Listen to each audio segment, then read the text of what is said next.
but you can't hear me though. I got you I muted. can hear you. Yeah, that's right. But I think the people can hear you too. Yeah, you're not muted. That's right. We got 7 minutes, baby. So showtime almost. Okay. Yes. This is something totally different, something totally unexpected, something totally unplanned. Okay? Well, I hope I make you proud. Hey, just keep note. They can hear you, so don't say too much. Okay. Oh, yeah, that's right. No, you good. You keep talking, but they can hear you right now, okay? Okay.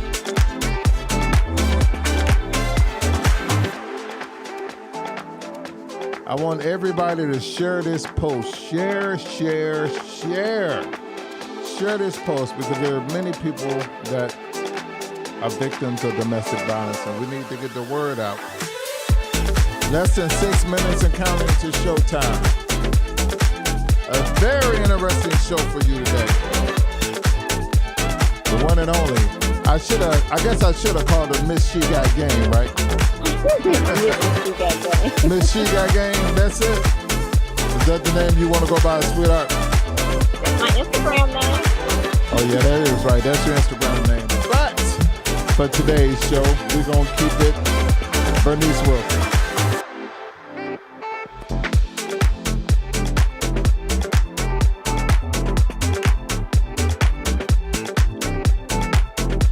Hello, everybody. I want you to say hello in a thread. Get some feedback. Speak to me. What's up, Marisol? I see you, Marisol. Thank you for tuning in, Marisol. It's always good to have you aboard. The one and only. Gonna get G Money on here, little G.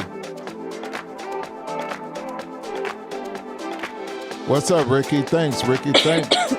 Long time no here, Ricky. We got to catch up, okay?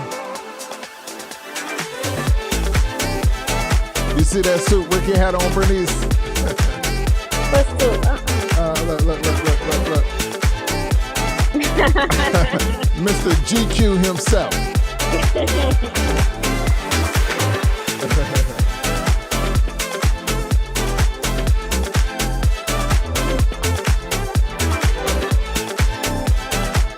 All right.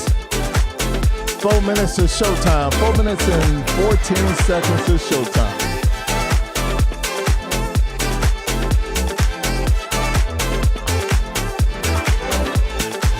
You can see my whole setup. I gotta get this juice out the way.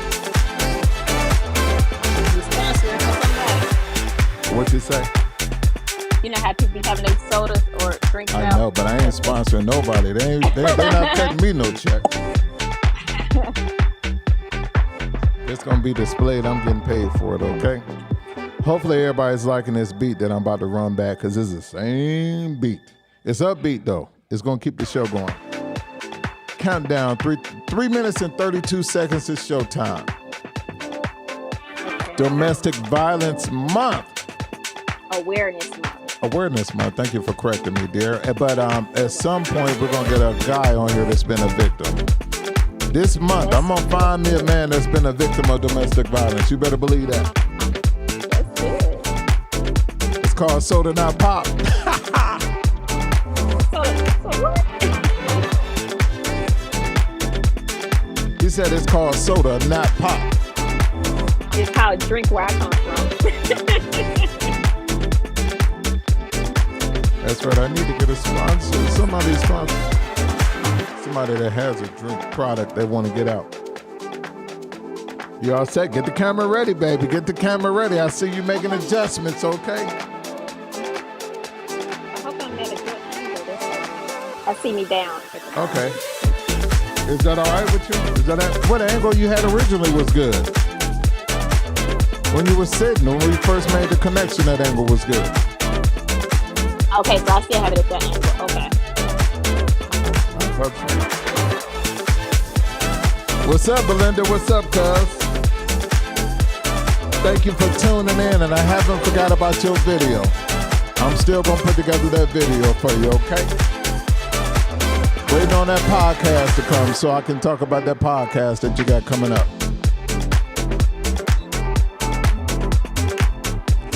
Less than 2 minutes to go, and it's about to jump off, okay? Okay.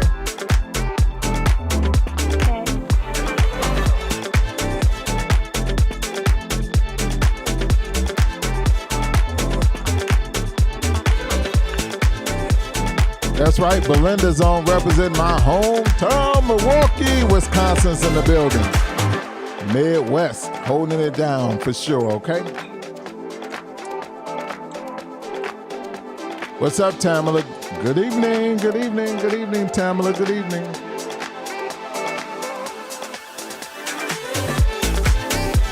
North Carolina's in the building. Now, what's up, Vanessa? How you doing, Vanessa?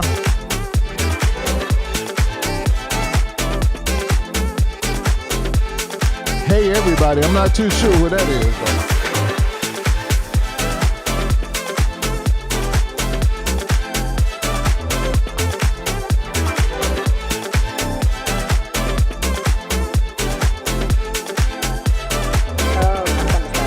All right. A lot of people say they're proud of you, Bernice. Thank you.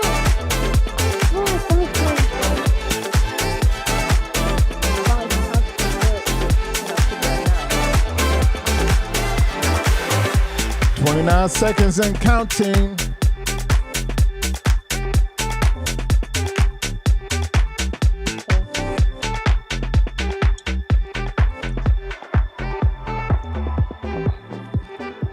You're gonna hold that camera up a little bit more, make sure. I got you good. You good? Okay. St. Louis in the building. What's up, Michelle?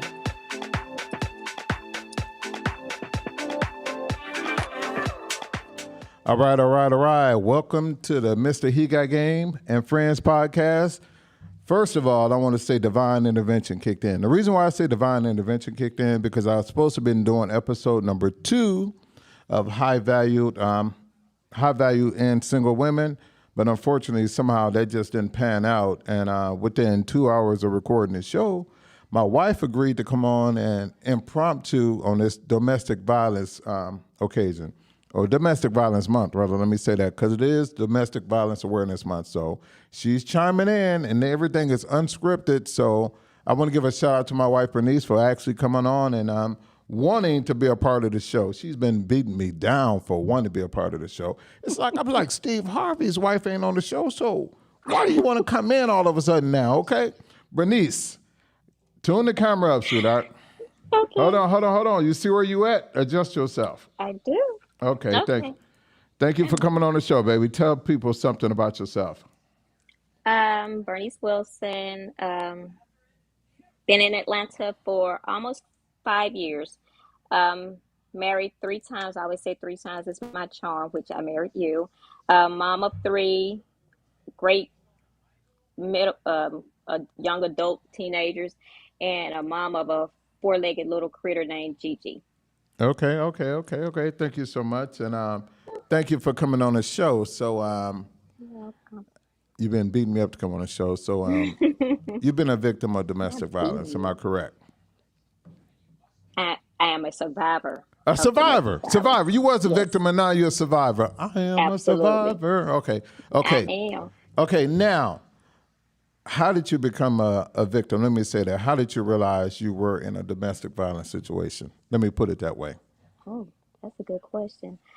At one I didn't point, realize at what point did I realize it? yes. You know what's funny? I didn't realize until after it was over, um, because I didn't really understand what it was because I never grew up in a household where um, my parents, they were married 50 years, so of course Okay. they had disagreements, but it was never anything physical.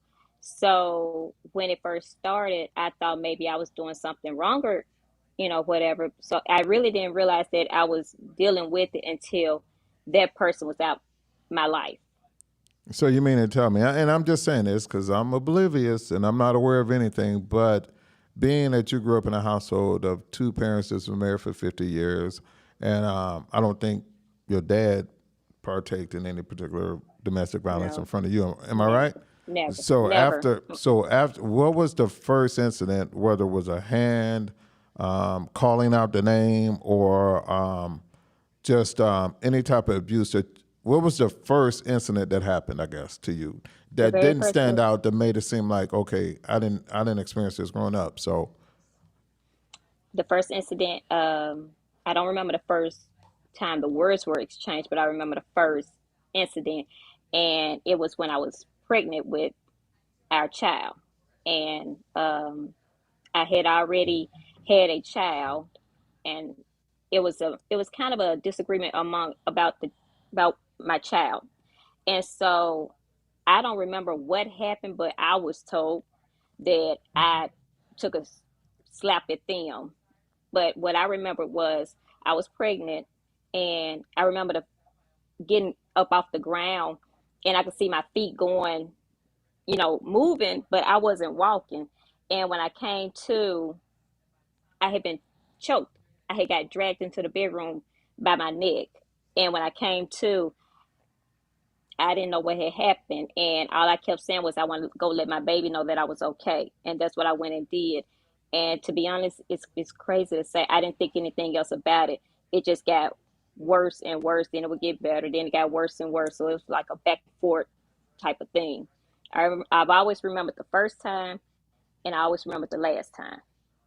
so you mean to tell me this happened while you was pregnant with their child? Yep, pregnant.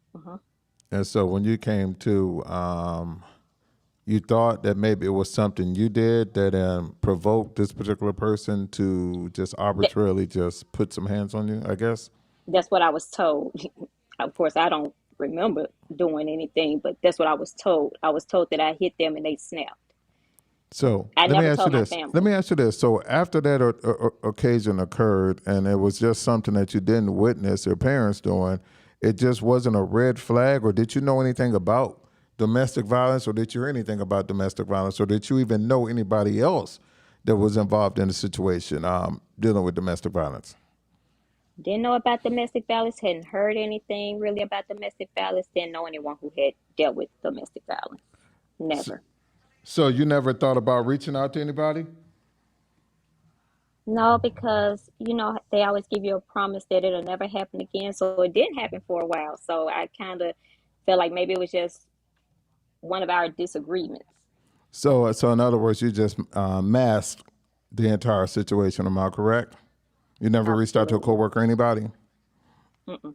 And the No. reason I brought that mask situation is because you're not aware of this, but Bernice, this is the person. I Hold on, remember hold on. her. This is the person. This is the appearance of a person who's in a domestic violence situation. If you look at this picture, you can't tell anything is wrong with you because right now you're happy, you got a smile. But what were you going on? What was really going on during those times when you took this photo? Wow, why are you showing that? um, Because I had to show that photo. I showed that photo is because it's not easily noticed as people would think. You know what I mean? because I knew I was in love. Point blank, it is what it is. I was in love. I didn't want anybody to look down on him. And I just made the best of my situation. I didn't want anybody to be judgmental of me or him.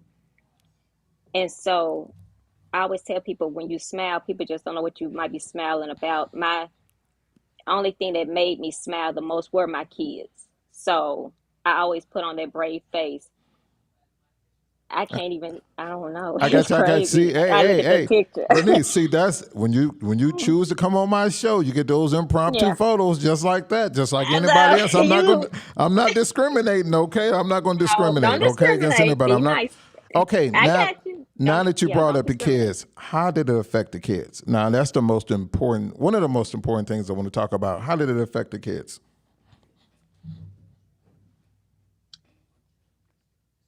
Um, to this day, they don't really deal with that person. I kind of have to kind of remind them that the person, still exists. I it's like I don't know. I ask them every now and then how do they feel, and they always say, that they're okay. But of course, maybe they try to be strong for me. But I realize that they saw way more than I had planned on them seeing growing up. And as long as I stayed there, they were the reason I got out of it. You know, I have some people say they stay for the sake of the kids. I Correct. left for the sake of my kids because I didn't want my sons to grow up thinking that it's okay to treat a woman like this, and I didn't want my daughter to grow up saying that's the way somebody showed their love for you is to be treated like that. Because I didn't come from that. I came from a loving dad. I came from my daddy, you know, hardly never talked mean to my mom. They would have their disagreements, Mm-hmm. but my mama was always the, the aggressor. But it was never physical. It was just a disagreement of loud words, and that's it. And I wanted them to grow up in that type of environment, and I sometimes feel like I failed them because they didn't grow up in that kind of environment. So let me ask you another question. Did your parents and your siblings know about the situation, or did you hide it from the family? Or did they have an inclination, as a matter of fact? It was like an unspoken thing.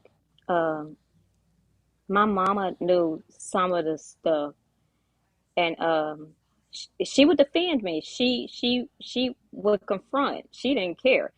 My daddy, he never his daddy was a quiet man. He never said words. He just showed. He was all about action.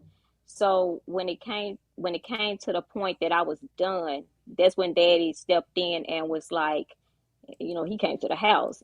I knew he was tired when we it was one of the disagreements, and he came to the house and he sat on the couch, and he came out, and the person came out, and as and my dad was like, "What's going on?"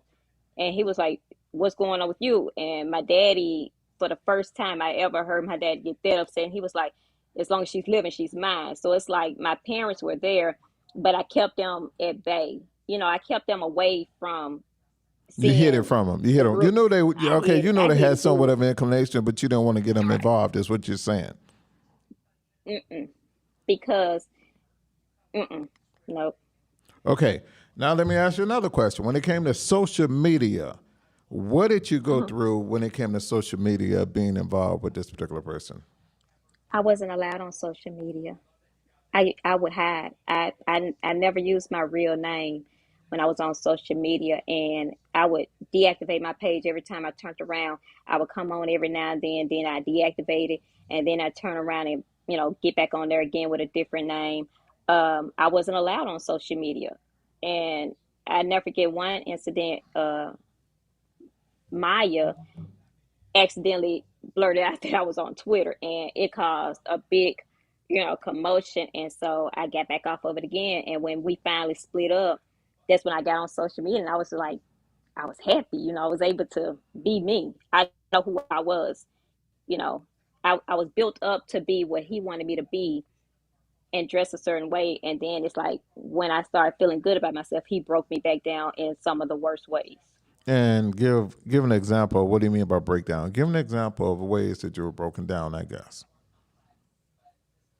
Um, that like okay, so I was very shy and bashful when I wore baggy clothes and everything when I met them.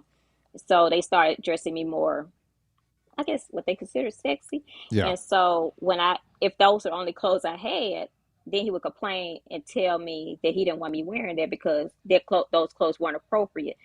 But that was the only clothes I had because that's what he built me up to be. I wore the well, you made me. I wore the fake colored contact lenses because Oh he yeah, I wanted should my have put eyes up one of them photos, right. boy. Them brown contact Stop. lenses. I He should wanted have my shared eyes. one of those. Go He ahead. wanted my eyes to be brown. It's like I had to, I was I had to bamboozled. appease to him. I was My bamboozled. eyes I are met my wife brown. on Facebook, and shit. Good thing them filters went out there. So the filters went out there, but she had those brown contact lenses in. And when I I finally met her did. in person, I was like, "Hold on, where your contact lenses at?" So many words. She was like, "Oh, I got you now. I ain't got to wear them things no more now." My eyes are still pretty. So But whatever. how did y'all meet? Did you pursue him or he pursued you? So how did the meeting come apart? We met at the red light. So I was in my car, and I never forget, I was back home. I was in my car at the corner of Elvis Presley and Rains Road. And I had my two little bad kids in the back seat. And I had on some big, thick Coke bottle glasses, you know the kind I wear. And my hair was all over my head, and they pulled up next to me and was asking me to let my window down. And I remember saying I couldn't let my window down because it was manual, the manual kind. And he motioned for me to pull over, so I pulled over. And well, I started not to pull over, but he stopped traffic for me to get in front of him, and so I pulled over. So that's how we met. We met at the stop sign, at the stoplight, in Memphis, All right, at the stoplight in Memphis. It was pretty much a at the wrap red after light. that. So, It was. so at one point did you realize enough was enough? How did you get? Or how long did it take you to get to that point? I mean, I need a time frame. How long did it take you to get to the point of enough is enough? And what was the final straw? 11 years. The final straw.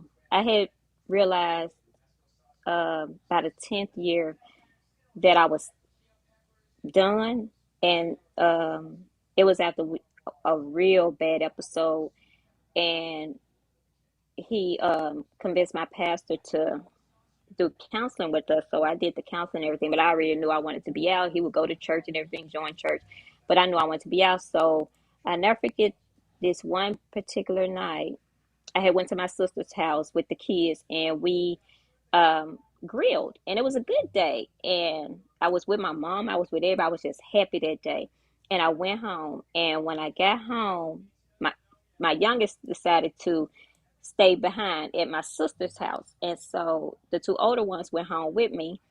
And it's like as soon as I got home, no one. It was just me and the kids, and I was at peace. But when they came home, it's like I knew that was going to be one of those days, and it started. And his way of punishment was you put me in the bathroom, and the way the bathroom was made was it was a small bathroom, so it's like you twice my size, you get in front of the door, I can't go anywhere. So this particular day, he came in and he was just on 10, and he put me in the bathroom and he asked for my phone, and I was like, I'm not giving my phone. But of course, I gave my phone up, and he started going through my phone. And at that moment, um, my sister called me. And when she called, she could tell that something was kind of off. And I remember when the phone was ringing, and he said, "You better not tell nobody what's happening." And I was like, "Okay." And so when I got the phone, she could sense something was wrong, and she asked me, was I okay? And I'm like, "No."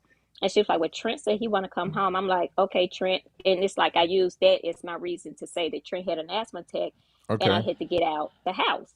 So the minute I started packing up, well, I didn't even pack. I had packed my bags like 3 weeks before that. I knew I was done, and I had hid it in the trunk of my car. And so when So she, you had an escape plan in so many words. So it got to the point where you said, I had okay, watched Jennifer Lopez enough, and I had okay, my escape okay, plan. I kid, okay, like that is like okay, my signature movie. okay. And when I walked away, I remember hearing him. I remember telling the two kids to get your shoes. I said, "Get your shoes. We're finna go." And I never forget. I could hear him saying, "You're not coming back." And I just kept walking out the door. And that was the last day. Let It me was answer June this. twenty Okay. fifth. Someone asked, was he abusive from the start?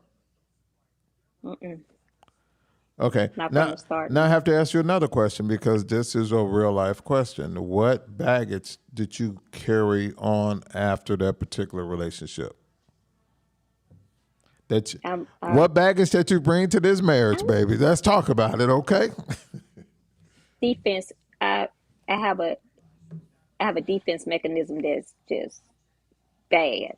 I always feel the need to defend myself, even when I'm not being, you know, attacked. I always feel like I have to be in attack mode. I feel like I have to hurt you before you hurt me. So with that, I'm so sorry because you put up with a lot with that one because I did bring a lot of baggage because I I fear. I be scared to and it's still sometimes that I'm never gonna tell people I'm over it. I just learn to forgive and keep moving and try to make the best of it. But I did bring baggage in, but I'm thankful to God that I have someone who accepts me for who I am with my flaws and is willing to work with me through it because I'm not the easiest person to love, and it's not because I'm not a loving person. It's because I've been hurt so bad that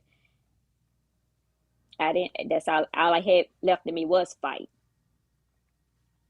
And was it difficult after that particular relationship? Was it difficult, or did you even reconsider dating anybody else, or possibly going back to him, or what? What happened in that? What happened when it came to dating, or when it came to possibly bouncing back and going back to him? So when we broke up in 2013, beginning of 20, like, yeah, beginning of 2013. I really didn't date. I dated, but have I didn't have an exclusive person. Hmm.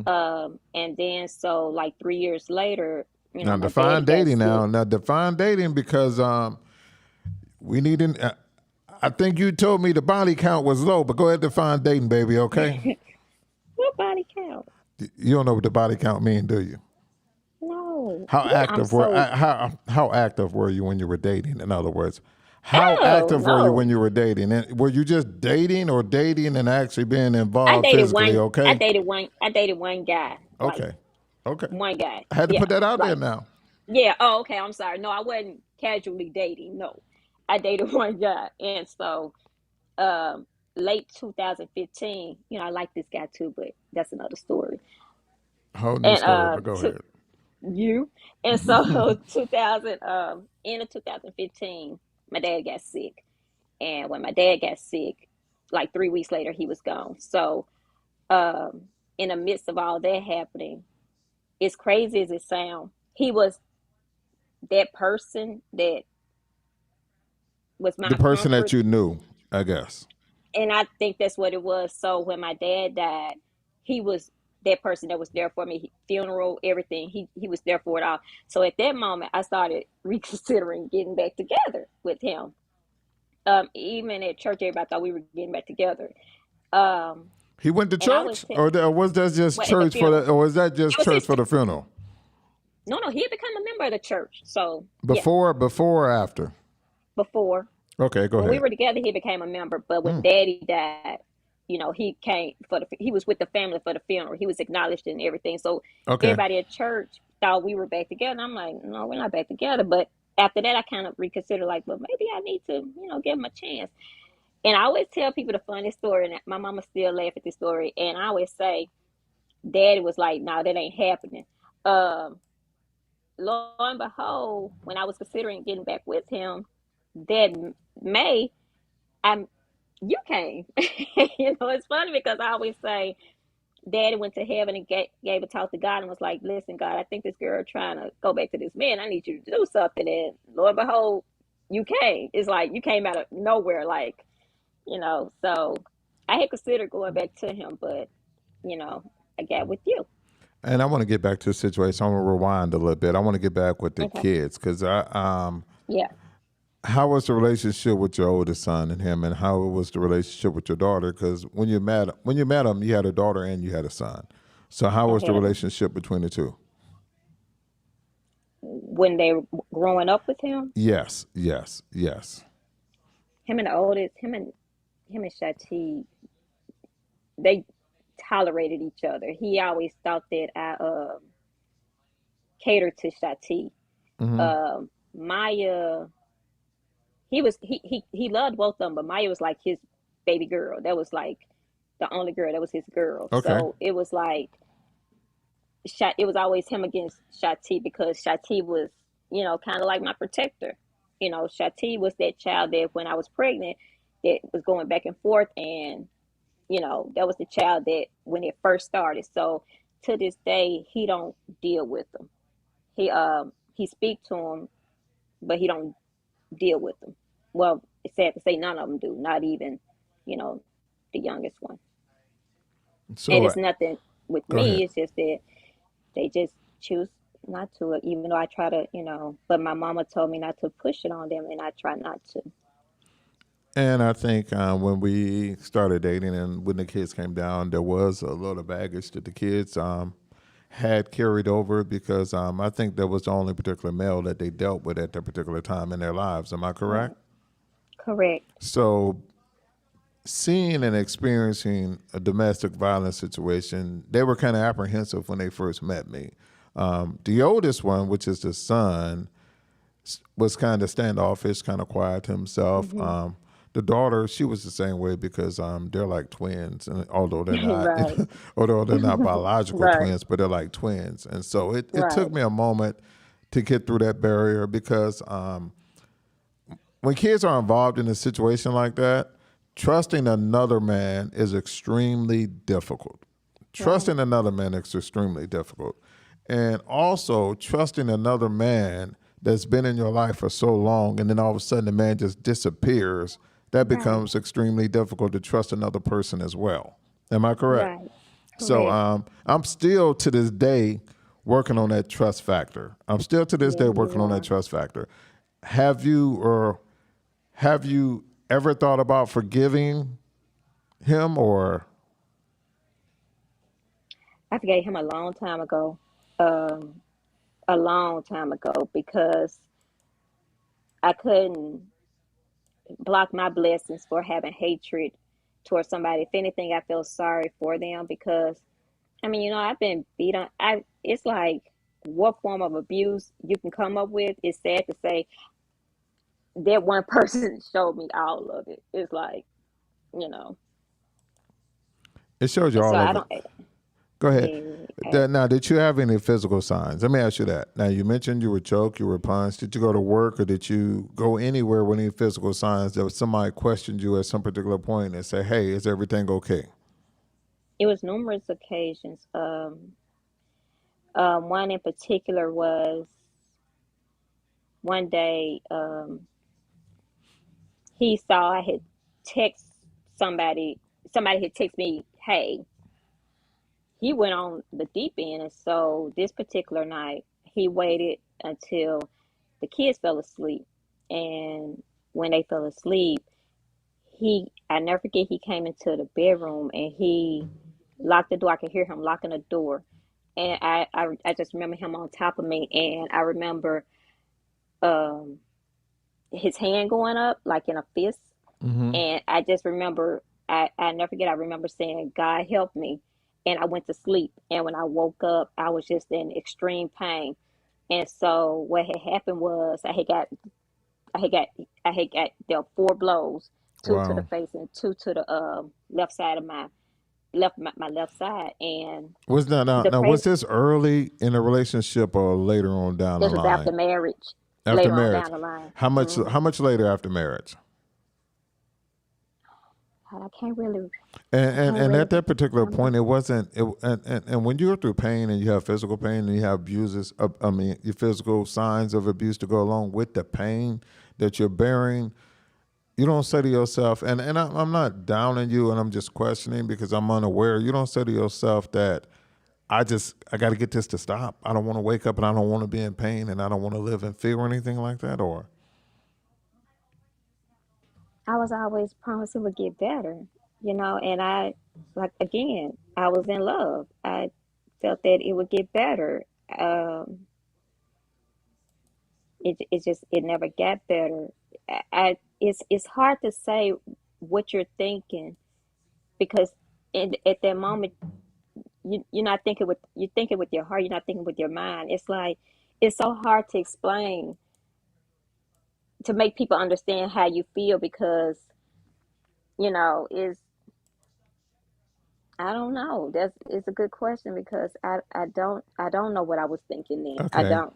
okay, I'm gonna ask you this: what are the telltale signs, I guess, that you could tell women, guys, because guys go through Hmm. abuse as well. Guys At go through it too. some Yes, they particular do. point, I'm gonna get a guy on here. What are the telltale signs you want to say to help somebody else to prevent from becoming a victim of domestic violence? You know, the telltale signs that they can recognize in the beginning. The first sign to tell is when he try to take away your self identity, to try to take away who you are to yourself. When he try to pull you away from those that love you and try to isolate you from everybody. When he start with the words and then it get to maybe Like a what slap words? here and there. Like what words? Give an example of the words. Well, the cuss words, like you Uh, called a female, like you called a B, and you okay. called a C, and you called everything but everything everything but a child of God. It's like you just you degrade it. It's like when they try to control how you look. It's so many different it's so many different ways that it can telltale signs. But to me, the biggest telltale sign from the beginning is when they try to isolate you Isolate you because from your family and isolate from in your what family or from what friends. examples of mean isolation? Give an example. They don't want you to go anywhere. You're not allowed to go anywhere. You have to come up with reasons to go places because you just want to be to yourself, and they literally almost kind of give you a time restriction on when you need to be back home or where you need to be. You're not allowed to voice your opinion. And that was one of my biggest things. I wasn't allowed to voice my opinion, that you can't even raise your voice. It's like you're not allowed to have a disagreement. That's one of the signs that's to this day I still don't understand, because it's like you're not allowed to be a grown up. You're treated And like a child. and it affects the kids, believe it or not. Yes, the kids see this, Oh and the yeah, kids at some particular point, if you don't get out of it early, the bigger the boys get, the more the boys are going to feel like they have to defend their mother physically. and there you go. And that was one of the reasons that I was like, I gotta go. I said because I do not want my sons to feel the need to protect me from their daddy, and I don't want them to go to jail or him to go to jail, and I don't want my kids to die for me at And, all. and correct, because defense, kids are not dumb. Kids that say, okay, I'm not bigger than him and I'm still younger than him. So kids, a child may get a gun, a child may get a knife, Yeah, a child may yeah, do whatever they feel they need to do to beat this yeah, particular person to defeat them. And ultimately, the child end up with charges pressed against them, and the child may end yeah, up with imprisonment. exactly. So Yep. give some advice on ways to get out. Now we talked about the signs. I Yeah. want you to give advice on a way you would recommend. Look in hindsight, give people advice on the steps of getting out that you would recommend. Share with somebody that you're going through it. Don't keep it a secret. It's not a taboo. It's your life. You only get one. Um, have your escape plan ready. I had my bag packed worth of 3 days worth of clothes for me and my kids. I even had my money. I had a set of keys. I knew which way I was going to get out of there and everything. You're not by yourself. I can see this is emotional for you too, then, It right? is because when you nobody should have to go through that. You know, it's it's amazing how far I've gotten from dealing with all that, and I can imagine what effect it might have had on my kids to even, you know, I sometimes feel like I failed them, and I No, don't you want know you nobody to didn't. feel No, like you they're a didn't. failure. You didn't fail them. You did what you had to do, and you did what you thought you was right. But continue. Uh, thank you.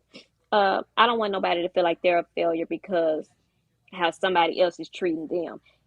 How they treat you is not you, it's them. That's their problem. That's not your problem to deal with. Um, have somebody that you can confide in. Keep keep a journal. Keep proof of what you're dealing with. Because sometimes some people, you go into the hospital, and at the hospital, people kind of can see the signs of a woman that has probably been abused. Because I've even gone to the hospital before, came up with lies. The minute you have to lie about what happened to you, is the minute you need to know that you're in a domestic situation. When you gotta lie, that's when you know. And I lied a lot of times. And I want to go back to a question that somebody did ask. Because you stayed in the marriage for so long, and I was looking at the live stream. Someone did ask, what was it about him that you did love? Oh, that's a good one.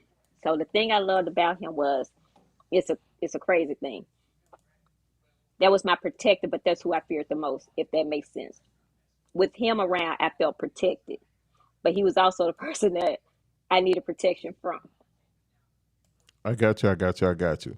And And then, go oh, ahead. go ahead. I'm sorry. No, go ahead. Go ahead. And Go ahead. then when I met him, he he was a father. He was a daddy to my two kids. He took them on as he showed no difference in them and the one we had together. It was like they were his.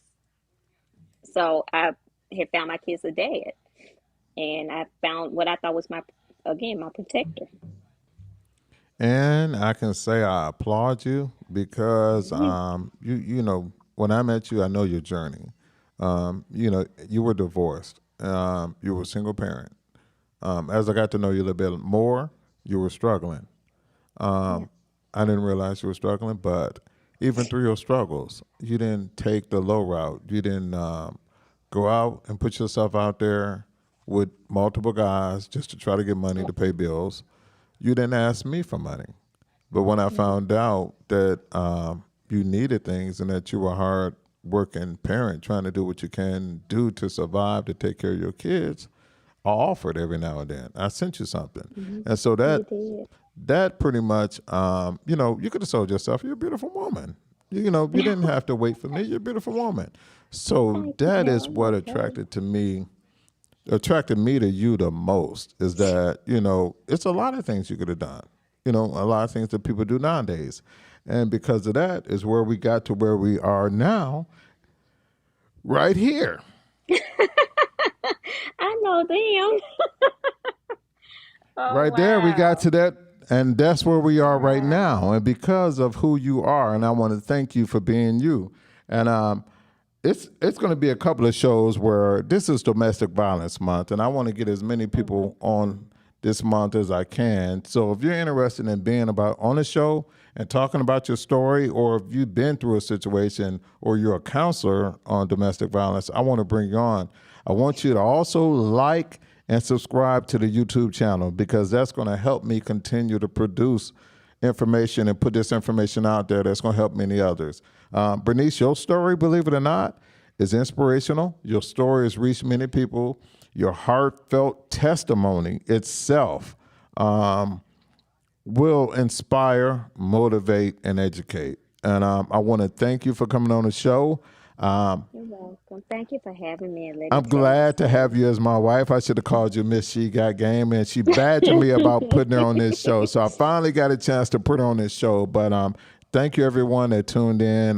Give your feedback on YouTube channel under Mr. He Got Game. Look for next week Tuesday. It's going to be episode 2 with somebody new that's going to be talking about domestic violence because we want to bring the awareness to the forefront and we want to get it out there Absolutely. and we want it to stop.